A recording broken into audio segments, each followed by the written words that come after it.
Welcome back to Book Talk with Kara. And in today's episode, I get to tell you the story behind the story of Flight Risk.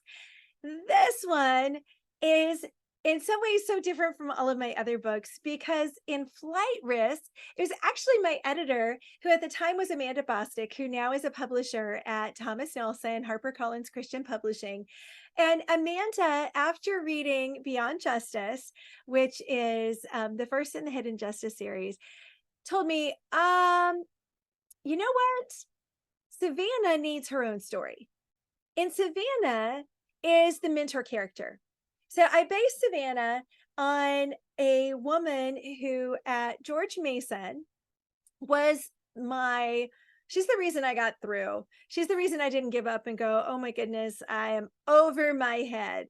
I don't know that I would given up, but there were days it was just hard. It was so, so hard to be working full time and going to law school 5 nights a week and just, yeah, there are a lot of days I'm like, oh, it was great, but it was hard. It was really, really hard. It was a lot of work. And I have never seen so much red on my papers and on my writing. I'm a good writer, and I just about got destroyed that first year of legal writing. It's also why I'm the writer I am today. So I'm grateful, but it was really, really hard to go through that. But Victoria she was so patient and so kind and just amazing. So she was kind of my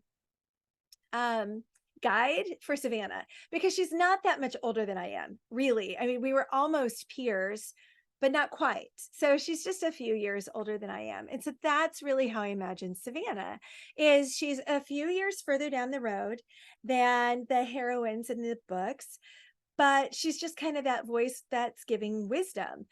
And so when Amanda came to me and said she needs her own book, I was like, yeah, great. I didn't have a single idea.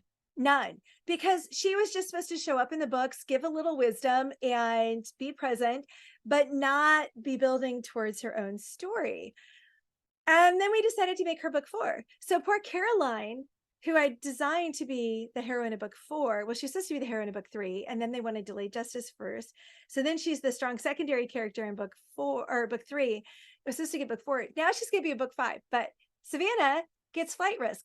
And this is another just great, great cover. I love it with the capital and all of that. And so I am sitting there going, huh, I got to come up with a whole idea for Savannah.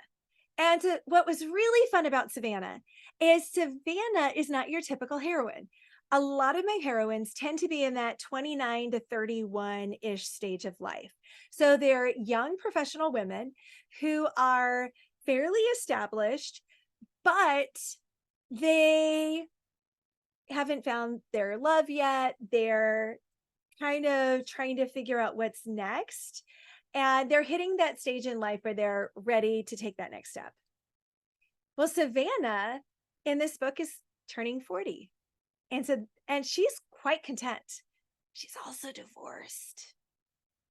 There've been a couple of readers who didn't like that, but my experience has been not everybody, but a lot of people who reach that stage in life where they're approaching 40, many of them have had some type of committed relationship.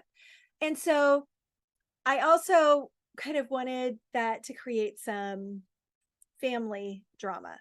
So I had a couple of things going on for Savannah. There in DC, there had been a plane crash in the 80s. So every day as I was driving in to work at the court, I worked at the Court of Federal Claims for 1 year after law school. And actually, Carolyn has a similar job before I make her life complicated and lethal intent. And so there's this 14th Street Bridge that crosses the Potomac when you're coming off of 395 going into the city. A plane coming out of Reagan National Airport in the 80s, early 80s, took off, but hadn't been de-iced properly. And so actually hit the bridge and then crashed into the Potomac. And a lot of people died. And so I'd been playing with that idea and going, I wonder if I could have a plane crash. And so I did. And I'll never forget. So I had in my day job, I teach at a major university, and I had been in a program where I was learning to be a better professor. And it was so much fun. I loved it because continuous improvement and all that. But the two other professors I was paired with while we were all getting coached up were flight pilots or flight professors. And so I was like, so how would I crash a plane? And they were like, let's have lunch. So we literally sat at a Chipotle on campus when I was like, okay, I'm ready to write the book and I need this plane to come down and I need to know what would be on the black box and what wouldn't be on the black box and how would I bring the plane down. And I'm so glad nobody called the FBI because I kind of fully expected, because we're literally at a busy Chipotle on campus having this conversation about how do I crash a plane, and nobody called the authorities. So I guess I said enough to make them go, oh, she's just writing a book or something. There have been several times where I'm like, I'm so glad nobody like called the authorities on me or anything. Although I think it doesn't take much to Google my name and realize I'm just writing crazy books. So there's a plane crash. There's a crazy family situation that she's dealing with. And then there's this reporter who shows up. And this reporter, Jet, is committed to the truth. And his whole journey is about how far will you go? So basically the pitch line for this was, in a fake news world, how do you find truth? And that's what this story is about. Where's truth? How do we know what truth really is when we're surrounded by fake news all the time? And so that became the real crux of the book. And, when I'm thinking about it, because this book came out in 2020, isn't that even more of a thing today? We've got to be so careful and so intentional about where we find our news and how we judge the veracity of it. And that's on us. And so the whole idea, and I'd worked at a TV station. One of my jobs in DC had been training future journalists. And so I've always had an interest in journalism. In fact, I wanted Katie Couric's job at one point until I realized, well, I wanted Jane Pauley's job, but that really dates me. Until I realized how early they had to show up for work. And I'm like, I am not that much of a morning person. And so I just really wanted to wrestle with, what does that look like? And what does that mean? And then you throw in some family things. And I didn't realize I was putting an issue in, because to me, the issue was finding truth in a fake news world.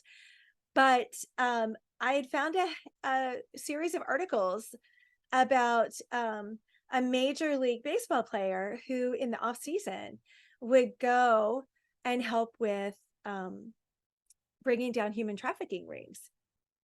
And that becomes part of the book as well. So it kind of continues in the vein of the Hidden Justice series of having these really cutting edge, ripped from the headline stories. But it's, in my mind, it's not a human trafficking book at all. It's really more about wrestling with truth and what is it and all of that. But in reviews, people point that out. And so I figured I'd mention it to you as well. So I love this book. Flight Risk finaled in 2 major awards. So that was really exciting. It finaled in a Christian award and in one of the major suspense awards. So that was really fun. I love it when my books final in both types of awards. So that just really made me so, so happy. But I just love that, as Colleen Copel said, it's an unputdownable legal thriller. So I hope if you read it, you find it a thrilling page turner